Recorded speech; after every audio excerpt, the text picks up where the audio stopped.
Welcome back. In this video we will solve the finite-horizon linear-quadratic optimal control problem without eliminating the state sequence as we did the last time.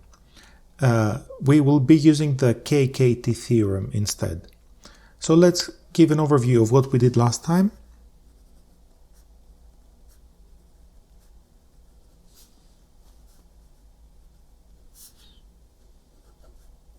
So we have to solve this optimization problem. We have to minimize this cost function subject to these constraints. And in the previous video, we thought, okay, we have an optimization problem. We know how to deal with problems that do not have constraints. For example, minimize f of z, where z is a vector without any constraints. We know that if f is convex and it is also smooth, continuously differentiable, then it suffices to solve this equation. If we can find a z star so that the gradient of f at this point is 0, then z star is a minimizer. So we thought, alright, one thing we can do here is get rid of the constraints. We can eliminate the constraints.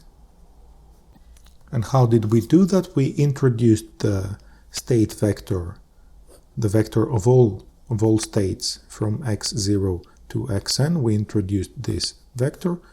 We defined u underlined to be u0 to un minus 1.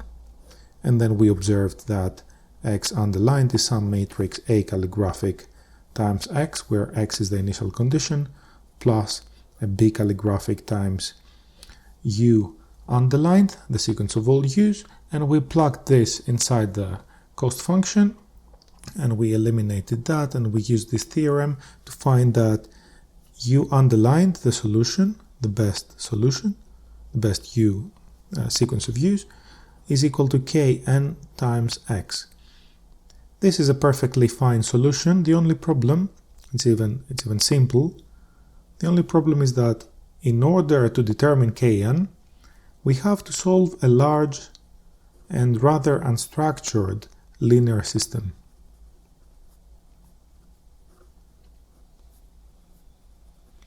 And that can be a problem from the computational point of view. But in the first place, what is wrong with equality constraints? This theorem doesn't allow us to address them, but there is another theorem, namely the KKT theorem, that allows to solve problems with equality constraints. Let's write the theorem here.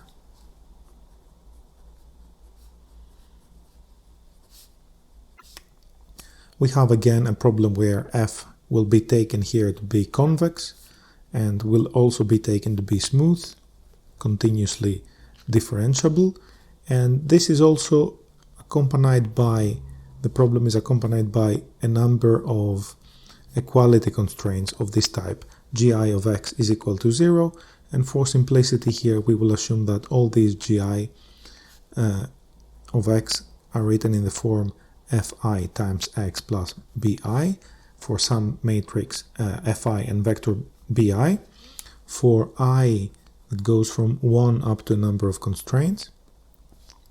So these functions gi are affine functions, and this whole problem is a convex problem. Let's see now what the theorem allows us to do with such problems with equality constraints.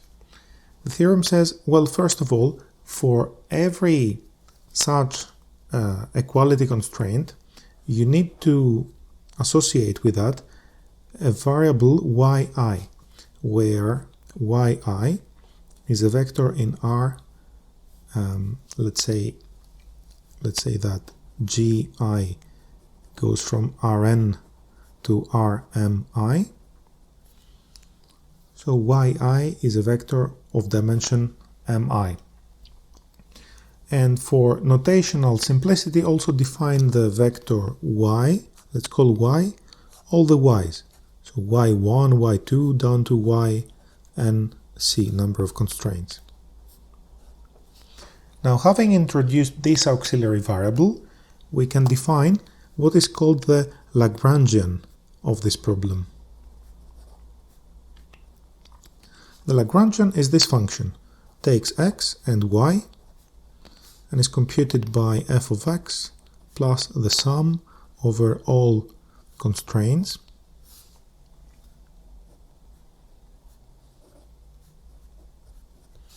So this simple function is the Lagrangian of this problem. If we can find x star, y star, such that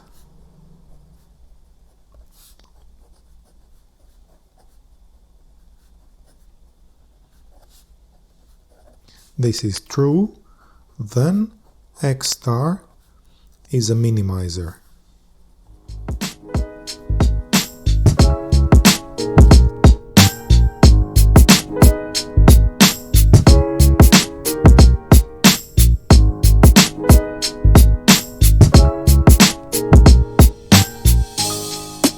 So if we have unconstrained problems, we take the gradient of the cost function, we set it equal to 0 and we solve the problem, of course if the problem is convex. If we have a convex problem again, but the problem also has some equality constraints like this one, then we have to use the Lagrangian instead, and we formulate this equation using the Lagrangian, and if we can solve it and find an x star, y star, then x star is a minimizer. Y star will not be particularly useful here. It is an auxiliary variable. Think of it as an auxiliary variable. Let's give an example with this theorem, a very simple example, to understand how we can use it.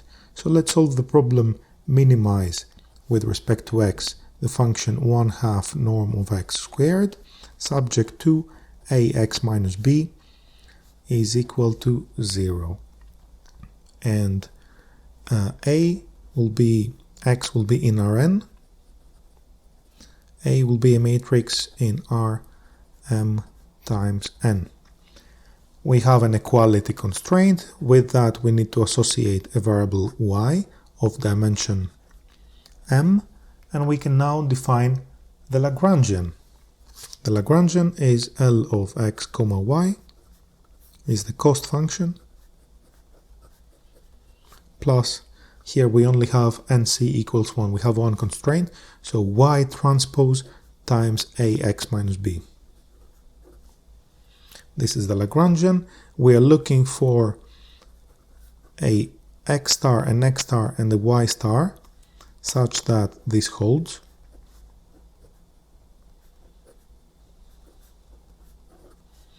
And this is the gradient of a function of two variables. We can break it down into the gradient with respect to the first variable and the gradient with respect to the second one, both of which must be equal to 0. Now the first equation, equivalently, let's differentiate that with respect to x. We'll get x from here and A transpose y from this term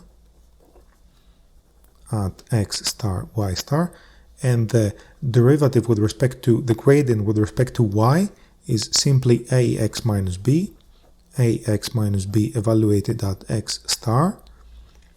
And we have now to solve this pair of equations. Let's move everything up here.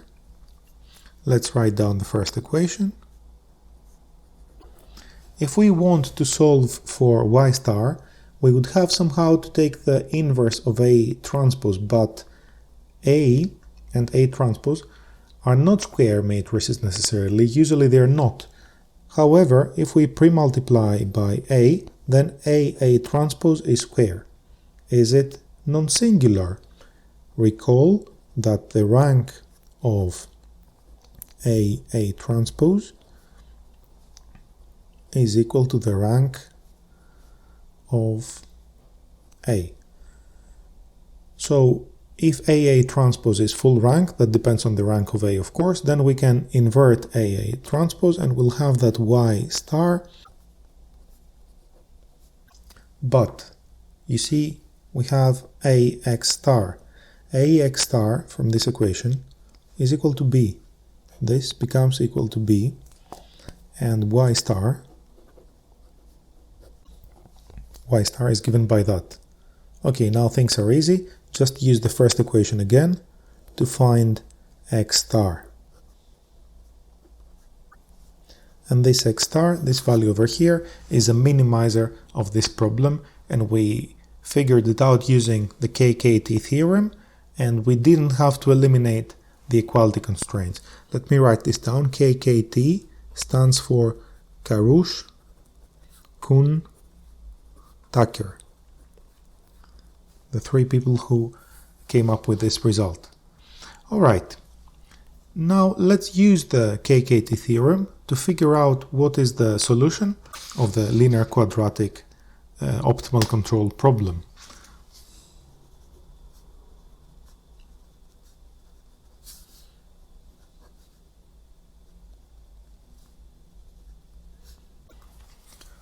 So this is the problem. We will not eliminate the state sequence, so we minimize over the state sequence and the sequence of inputs, x underlined, u underlined. And the first thing we have to do is to write the problem in the form of the KKT theorem, where all equality constraints are equal to 0. So that is trivial here. We can just move xt plus 1 onto the right hand side, and we can write equivalently these constraints as follows, and these are indexed by t. Now for every such constraint we have a corresponding multiplier y. Let's index them by yt plus 1. Now once we do that, we have that the Lagrangian of the variables of the problem, x underlined, u underlined, and all the y's are y1, y2 up to yn.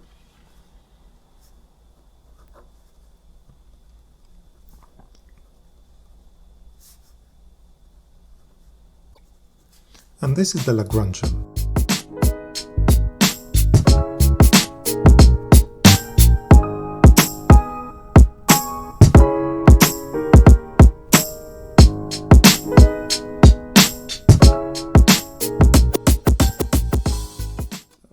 We can observe that here we have a sum from 0 to n minus 1, and here also we have a sum from 0 to n minus 1.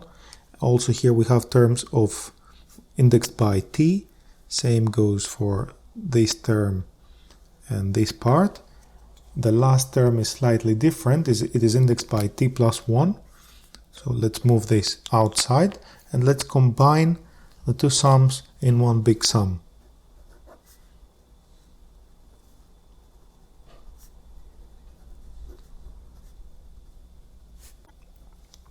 Now we see here that this part is a function, let's call it ht, of the state, the input, and yt plus 1. This function has a special name, it's called the Hamiltonian. Another thing we can observe is that t runs from 0 to n minus 1, and here we have t plus 1. So this term can be written equivalently as sum from t equals 1 to n yt transpose xt. This remains the same. And now we're looking to find x underlined star, u underlined star, and y underlined star, such that the gradient of L at this point is equal to 0. Same as we did before. Instead of taking the gradient with respect to both variables at the same time, we can take the gradient with respect to all individual variables. This translates here to the following. We can take the gradient of L with respect to, we could say u underlined, but let's say just ut, one of the variables at the time. And we'll set it equal to 0. So equivalently, this is L, let me write it here again. This is L, so ut we can find here and here. The gradient becomes, let's write the gradient with respect to ut of the Hamiltonian. nothing here, is equal to 0. Equivalently, what is the gradient with respect to u of this function? And we end up with this equation. Let's call it equation number 1. Well, for t goes from 0 to n minus 1. So that's, sorry, that's not a minus, it's a dash. That's the first equation. The second equation is this. So the gradient with respect to xt of L must be equal to 0. We will consider here t that runs from 0 to n minus 1. We will do n after. So with respect to x, we have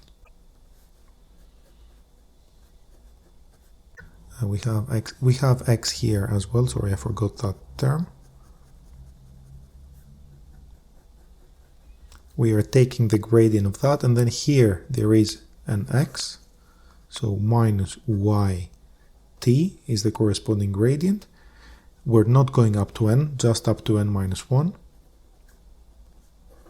And equivalently, what is the gradient with respect to x? It is qt xt. So this is equation number 1, this is equation number 2. Third equation, we'll take the gradient with respect to xn. There is no xn here, neither here. There is, there is an xn here.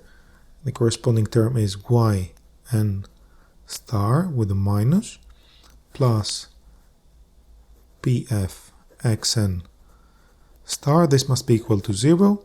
We can move yn onto the other hand, on the other hand side. And this is equation number 3. There is a last one. And I will leave this to you to figure out. This yields the following equation.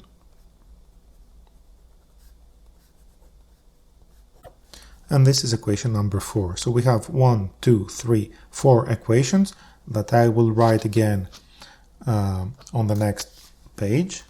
And we will try to solve them.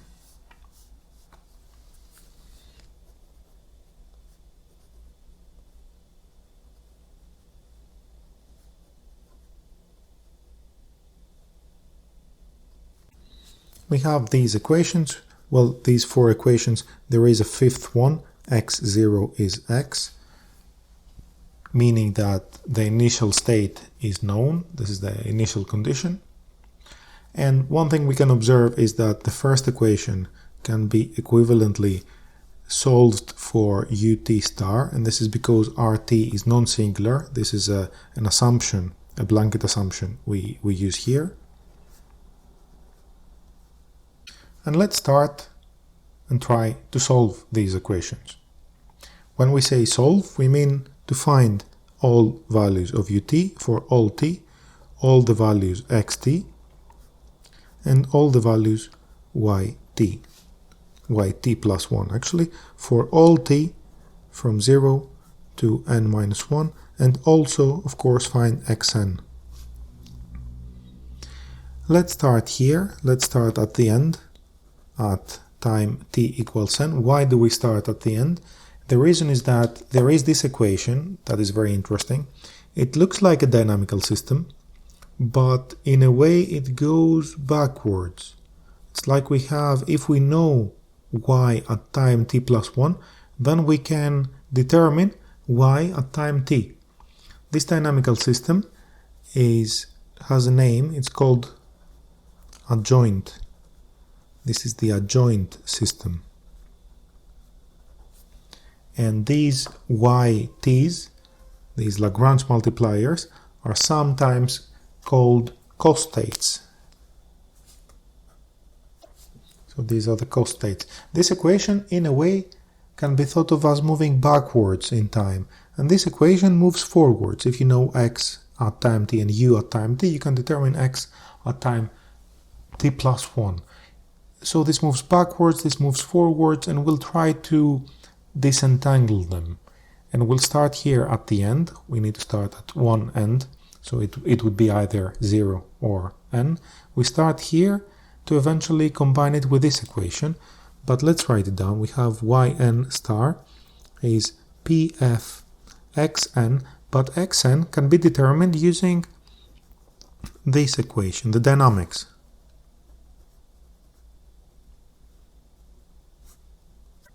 But un minus 1 can come from here. Un minus 1, based on this equation,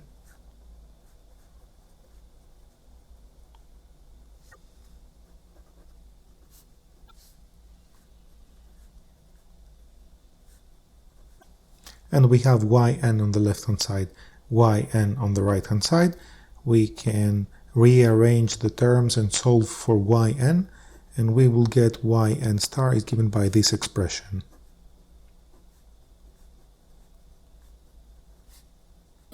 But now yn minus 1, from the objective was to take into account this equation somehow. Let's use it with t equals n minus 1. So let's go here. Yn minus 1 star is q n minus 1 x n minus 1 star,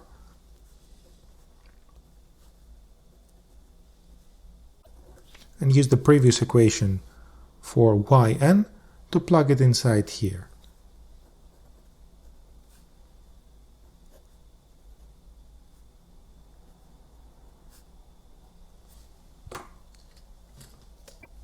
And what we have achieved is that we started having an equation of the form yn is pf times xn, and we determined an equation of a similar form, yn minus 1, at time n minus 1 now, is equal to some matrix. Let's call this pink matrix, let's call it Pn minus 1 times x n minus 1.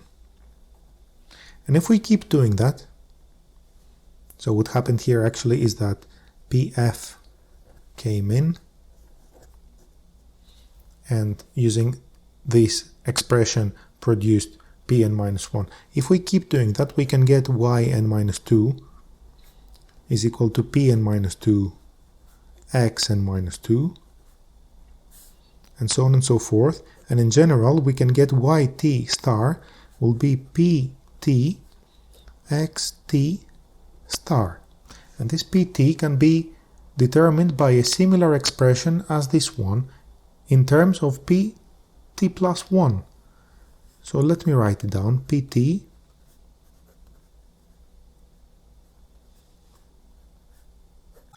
so you see, if you know pt plus 1, you can determine pt moving backwards in time. We start at n minus 1 and minus 2 until we go down to p1, which is a function of p2.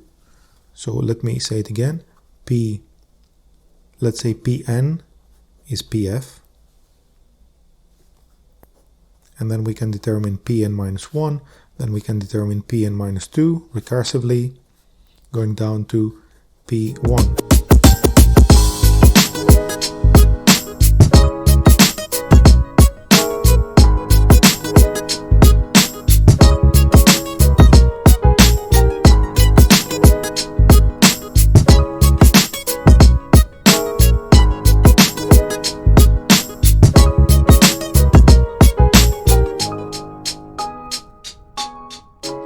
As we do all these, we need somehow to determine the corresponding u's. We can determine the u's using this equation. I don't have space on this page, so I have to turn the page.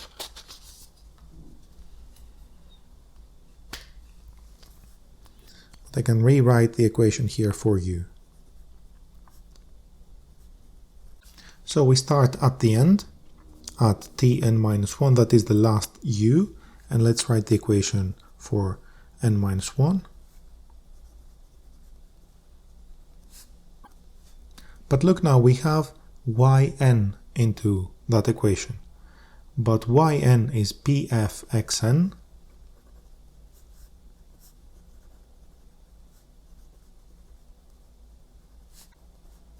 We are almost there. Now it suffices to observe that xn is a function of xn minus 1 and un minus 1 using the system dynamics.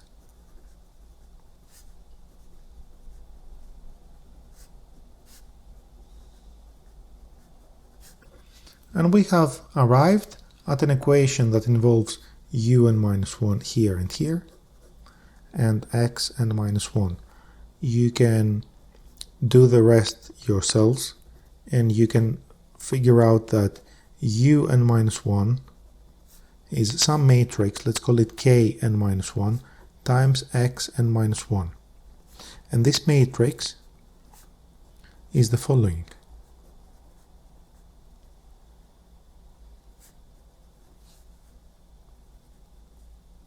This is Pf. So let's take it from the beginning. Pn can determine Pn minus 1, which can determine Pn minus 2 recursively, and this can determine P2 and P1. But once we have determined Pn is the same as Pf, so here you can either write Pf or Pn, it's the same. Once you have determined that, you can determine kn minus 1. And then you get Pn minus 1, following the same procedure for t equals n minus 2 and so on. You will arrive at such an equation that ut star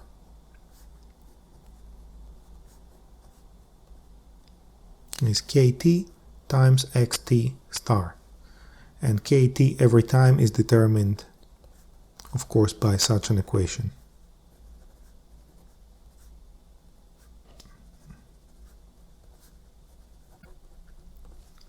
So if we know pt plus 1, we can use it to determine kt. So Pn determines Kn minus 1, Pn minus 1 determines Kn minus 2, Pn minus 2 determines Kn minus 3, P2 determines K1, and P1 determines K0. And K0 is very important. The reason is that U0 star is K0 times X0 star. But X0 star is known, the initial state is known, it is K0 times X. So here's what happens. You know X, so X comes here. And we can use K0 to determine U0 star, which is K0x. Once we determine U0 star, we can determine X1 star, because this is AX, A0 X, or X0 if you prefer, plus B0 U0 star. So here we have what happens at time 0, and this generates the state at time 1. Once we have the state at time 1, we can determine U1 star, which is K1 times X1 star. And once we have U1, we can determine X2 star, which is of course A1 X1. We determined X1 previously, plus B1 U1 star. And here is U1 star and X2 star. And then we can determine U2 star, X3 star, and so on and so forth.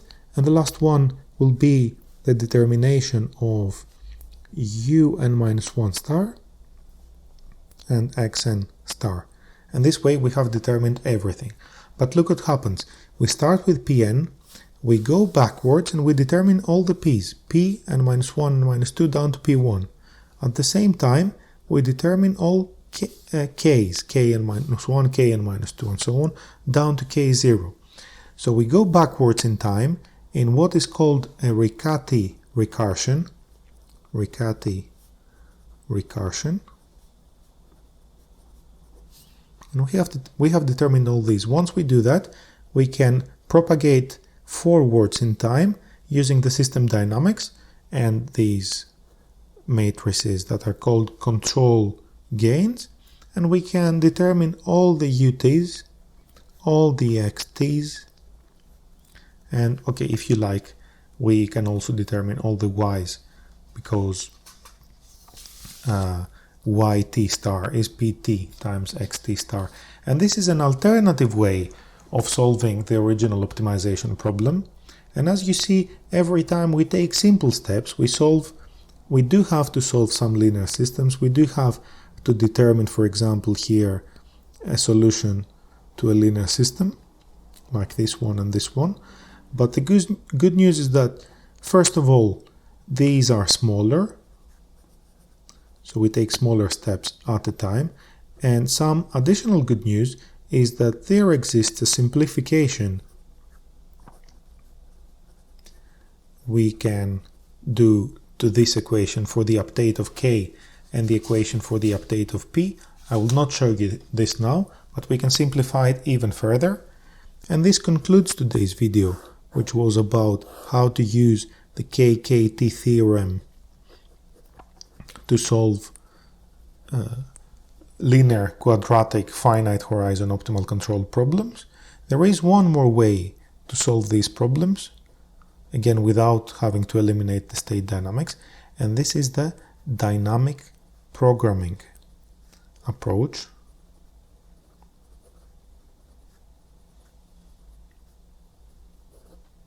Which is perhaps a little more elegant and involves less algebra than what we did here, but both are very useful because they are very useful exercises. The KKT theorem is ubiquitous in optimization.